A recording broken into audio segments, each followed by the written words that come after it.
Our topic this afternoon is Joseph and confession. And I want to begin this topic by acknowledging that we speak a lot these days, rightly so, of the mercy of God. The great devotion of divine mercy is widespread, beautiful, wonderful. How could we ever speak too much about the mercy and love of God? We can't. It's the heart of the gospel proclamation. We are loved by a Father, and we are forgiven of our sins.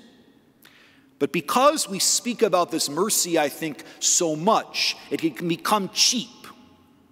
Familiarity can breed contempt, and if not contempt, apathy, and a lack of awareness of the gravity of what we are talking about.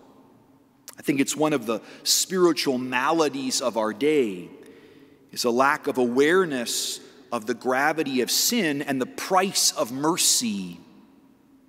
We've focused so much on the mercy of God, beautifully, wonderfully, as St. John Paul II calls us to.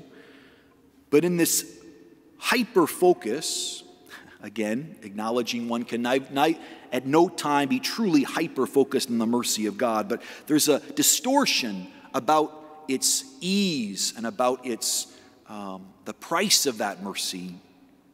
At the center of the sanctuary, the center of Christian theology, is a crucified king, someone who bleeds to save us.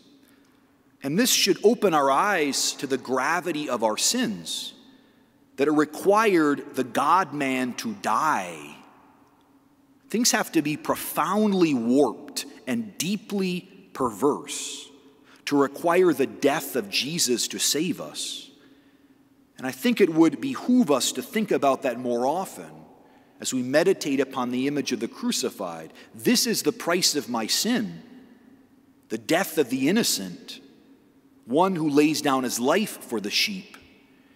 It's not enough for God simply to wipe the slate clean with his divine hand.